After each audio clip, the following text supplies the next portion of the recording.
Hi guys, welcome back to my blog. ನಾನು ನಿಮ್ಮ ಮನೋಜ್ ರಾಜ್. ಇವತ್ತಿನ ಸಮಾಚಾರ ಅಂದ್ರೆ ಆಫೀಸ್ಗೆ ಹೋಗೋದೇ ಸಮಾಚಾರ. ಈ ತರ ರೆಡಿ ಆಗ್ಬಿಟ್ಟು ಡಿಯೋ ಎತ್ಕೊಂಡು ಆಫೀಸ್ಗೆ ಹೋಗೋಣ ಅಂದ್ಬಿಟ್ಟು ಹೋಯ್ತಾ ಇದ್ರೆ ಅಷ್ಟ್ರಲ್ಲಿ ಟ್ರಾಫಿಕ್. ಬೆಂಗಳೂರಲ್ಲಿ ಟ್ರಾಫಿಕ್ ಮಾತ್ರ ಕೇಳಲೇಬಾರ್ದು, ಅಷ್ಟಿರುತ್ತೆ. ಬೆಂಗಳೂರಲ್ಲಿ ಟ್ರಾಫಿಕ್ ಎಷ್ಟಿರುತ್ತೋ ಅಷ್ಟೇ ಕಿತ್ತೋಗಿರೋ ರೋಡು ಈ ಎಲ್ಲ ದಿನ ಎಲ್ಲ ಅಷ್ಟೇ ಇರುತ್ತೆ. ಯಾಕಂದ್ರೆ ನಾವು ಫಾಸ್ಟ್ ಆಗಿ ಹೋಗ್ಬಾರ್ದು ಅನ್ಬಿಟ್ಟು, ಮತ್ತೆ ಸೇಫ್ ಆಗಿ ಹೋಗ್ಬಾರ್ದು ಅನ್ಬಿಟ್ಟು. ಸರಿ ಆಯ್ತು, ನಮ್ಗೆ ಯಾಕೆ ಅದೆಲ್ಲ ಅನ್ಬಿಟ್ಟು ಹಂಗೆ ನಿಧಾನಕ್ಕೆ ಹೋಯ್ತಾ ಇದ್ರೆ ಲೆಫ್ಟ್ ಸೈಡ್ ಅಲ್ಲಿ ಹಂಗೆ ನನ್ನ ಗಾಡಿಲಿ ಪೆಟ್ರೋಲ್ ಕಮ್ಮಿ ಆಗೈತೆ ಅನ್ಬಿಟ್ಟು ಸರಿ ಪೆಟ್ರೋಲ್ ಹಾಕ್ಸೋಣ ಅನ್ಬಿಟ್ಟು ಪೆಟ್ರೋಲ್ ಹಾಕ್ಸಕ್ ಹೋಯ್ತಾ ಇದ್ರೆ ಆ ಪೆಟ್ರೋಲ್ ಬಂಕ್ ಅಲ್ಲಿ ಕೂಡ ರಶ್ ಆಗಿತ್ತು.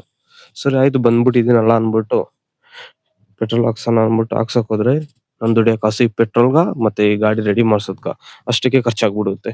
ಅದೇನ್ ಸಂಬಳ ಬರುತ್ತೋ ಏನೋ, ನನ್ ದುಡಿಯೋದು ಈ ಪೆಟ್ರೋಲ್ ಅಷ್ಟೇ.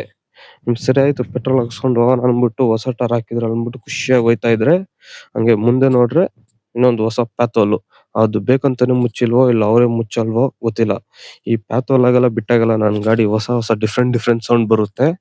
ಸರಿ ಆಯ್ತು ಇನ್ನೇನು ಅನ್ಬಿಟ್ಟು ಅದೆಲ್ಲ ತಪ್ಪಿಸ್ಕೊಂಡು ಆಫೀಸ್ಗೆ ಹೋಗಿ ಕೆಲಸ ಮಾಡೋಣ ಅಂದ್ಬಿಟ್ಟು ಇಂಟ್ರೆಸ್ಟ್ ಆಗೋದ್ರೆ ನೋಡ್ರಿ ಎಲ್ಲ ವರ್ಷ ಇಂಟ್ರೆಸ್ಟ್ ಇರಲ್ಲ. ಸರಿ ಫ್ರೆಂಡ್ಸ್, ಇನ್ನೇನು ನನ್ನ ಆಫೀಸ್ ಬಂತು, ಸಿಗೋಣ ನೆಕ್ಸ್ಟ್ ಬ್ಲಾಗ್ ಅಲ್ಲಿ. ಅಲ್ಲಿವರೆಗೂ ಆರಾಮ್ಗಿರಿ. Have a great day. Bye.